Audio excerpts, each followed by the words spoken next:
சுடுமண்ணால் 100 கோடி துல்லிய செங்கலால் சூரிய 300 கோடி அந்நிய கோடைகளால் ஆலய வடாலயங்கள் கல்லினால் கட்டி வைத்தார். கையை விட்டு அகாரம் வந்திருக்க குருமார்கள் அனைவரும் இங்கு எழுந்தரை நமக்கு அருட்காட்சி வழங்கினார்கள். ஆற்றோர் பெருமக்களே, சான்றோர் பெருமக்களே, அன்னதானம், கோதானம், பூதானம், சொன்னதானம், ஆற்றுதானம், ஞானதானம், கீதாதானம், கன்னிகாதானம் 1000 தானங்கள் இருந்தாலும் அன்னதானம் மிக முக்கியமான அன்னதானத்தை அன்னை நமக்கெல்லாம் வழங்கி இருக்கின்றார்.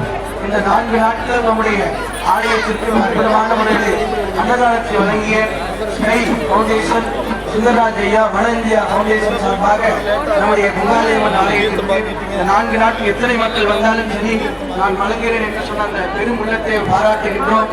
அது மட்டுமின்றி இந்த ஒவ்வொரு தூண நிற்கிறது பார்த்தீங்கன்னா ஒவ்வொருத்தர் கொடுத்த காணிக்கை மிக அற்புதமான முறையிலே பறந்து விரிந்திருக்கிற உலகத்திலே எவ்வளவு பெருசா நமக்கு தெரிகிறது. அன்னையுடைய திருவள்ளுவருடைய வாழ்க்கையும் இது மாதிரி உயர்ந்து கொண்டே போக வேண்டும், தாழக்கூடாது என்று அனைவரிடத்தில் பிரார்த்தனை செய்து வருகின்ற பக்தோடி மையங்கள் கொஞ்சம் கூட்டம் அதிகமாக இருக்கிறது. நீங்கள் பொறுமையாக அந்த வரிசையை கொண்டு போனீங்கன்னா சிக்கல் எல்லாம் போயிட்டு நேரம் உள்ள போய் வெளியே வந்துடலாம். அந்த வழியில காவல்துறை அதிகாரிகள், கோவில் கமிட்டி நண்பர்கள் சொல்ல நீங்க கேட்டீங்க திட்டமிடலோடு செய்யப்பட்டு கொண்டிருக்கிறது. ஆகையால் நீங்கள் அந்த வழியில் சென்று விபூதி பிரசாரம் கற்றுக்கொண்டு வரிசையாக சொல்லலாம் என்பதை தெரிவித்துக் கொள்கின்றோம். தொடர்ச்சியாக இந்த வழிபாடு முடிந்த பிறகு மகாபிஷேக நடைபெறும், கோமாதா பூஜை நடைபெறும், அஸ்வ பூஜை நடைபெறும். ஆகையால் வழிபாடு செய்தவர்கள் அன்னதானம் அறிந்துவிட்டு செல்லுமாறு அன்போடு கேட்டுக் கொள்கின்றோம். பல்லடத்திற்கு எங்கெங்கோடு வந்திருப்பார்கள் அவர்களுக்கு நீங்கள் கொஞ்சம் வலிமிட்டு உள்ளே சில அனுமதி கொடுக்க வேண்டும். அவர்கள் செல்வதற்கு நம்ம பல்லடத்துக்காக எப்ப நம்ம சாமியை பார்த்துக்கலாம். வெளியிலிருந்து வந்திருக்கிறவங்களுக்கு நம்ம இடம் கொடுக்க வேண்டும். நோய்க்கு இடம் கூட, தாய்க்கு இடம் கொடு. தெரியுமா? நோய்க்கு இடம் கூட, தாய்மார்கள் தாய் தான் ஃபர்ஸ்ட். அதனால தாயினா விருஷி. அதனால தாய்மார்கள் வருகின்ற தாய்மார்கள் அவர்களுடைய உணவை அதனால உங்களுடைய நகை போட்டிருக்கா பரவச்சிருக்கா அதை நீங்க வரிசையாக சீக்கிரமா உள்ள விடுங்க. கூலியாரி 10 பேர் இருக்கிறீங்க. ஆளுக்கு ஒரு இடத்துல இருந்து விபூதி மக்களுக்கு வழங்குமாறு அன்போடு கேட்டுக்கொள்கின்றோம்.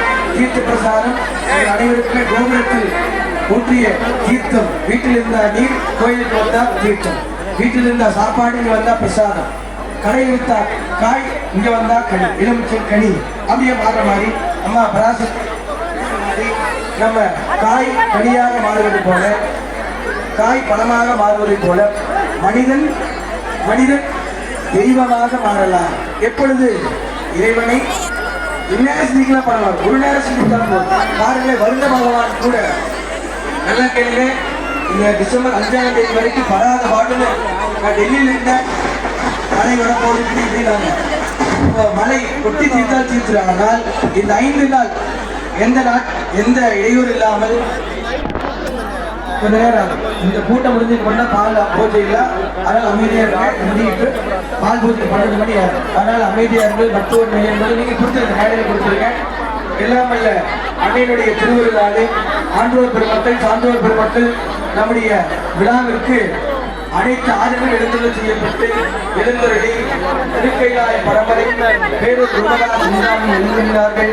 கோவை சரவணபுர கோமார மடாலயம் குருமகா சன்னிதானம் எழுந்துள்ள அருளாட்சி புரிந்தார்கள். அதுபோல அவினாசி ராகேஷ் மடாலயம் சுவாமிகள் எழுந்துள்ளி அருளாட்சி வழங்கினார்கள். அதுபோல ஸ்ரீமன் கொங்கு மண்டலம் ஸ்ரீ நாராயண ராமானுஜ சுவாமிகள் எழுந்து நமக்கு அருளாட்சி வழங்கினார்கள். காஞ்சியில் இருந்து காமாட்சி வந்ததை போல அங்கிருந்து நமக்கு வருகை புரிந்தார்கள். இத்தனை பேரையும் அன்னை பராசக்தி ஏற்றுக்கொண்டார்கள் போல நம்மை எல்லாம் ஏற்றுக்கொண்டு வருகின்ற வினையெல்லாம் போக்க வேண்டும் என்று அன்னையிடத்தில் பிரார்த்தனை செய்து அன்பர் பெருமக்களே, அன்போர் பெருமக்களே அமைதியாக, பொறுமையாக, உண்மையாக, பாசமாக, நேர்த்தியாக ஒரு வேலை செய்வோம் என்று சொல்வார்கள்.